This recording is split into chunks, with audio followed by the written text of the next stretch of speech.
আমরা এখানে যাচ্ছি, এই দুটো দাদা আছে, দুটো দাদাকে আমরা এখন এটা দেবো, মানে বলতে গেলে আমরা এখন ধাঁধা ধরতে এসেছি।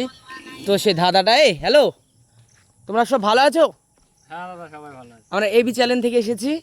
তো আপনাদেরকে দুটো প্রশ্ন করা হবে, প্রশ্নের অ্যান্সার দিতে পারলে আপনার জন্য ধামাকা একটা গিফট আছে। তো সেই গিফট যদি নিতে চাও তো তোমাদেরকে অ্যান্সার দিতে হবে। আচ্ছা বলুন আপনার কি দাদা?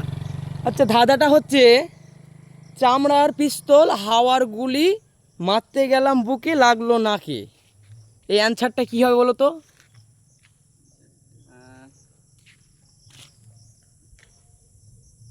পদ আর পাদ। এটাই তো মনে হয়, এটাই। বুঝিয়ে দাও কিভাবে, কি বলো, চামড়ার কি এটা? মানে এটা চামড়ার, পদটা হচ্ছে চামড়ার, হ্যাঁ। আর গুলিটা হাওয়ার। আমার দেখা যায় আর না। বুকে মারতে গেলাম লাকে কেন করে সেটার ব্যাপারটা? কারণ গন্ধ গন্ধ নেই, লাগে, যেটা গন্ধ। গন্ধ আছে সেটা। লাকে লাগে তাই, মানে মানে বুকে মারে সে যে লাকে লাগে তাই তো। হ্যাঁ। একবারে সঠিক অ্যান্সারে। তো এই ছেলেটা দিতে গেছে, তোমার নামটা কি? আমার নাম ময়জুদ্দি শেখ। আর তোমার নাম কি? তো ঠিক আছে, জিতে গেছে ভাই। তোমার পুরস্কারটা কই? পুরস্কার দেওয়া হবে, সিগারেট অফ ক্যামেরা দেওয়া হবে।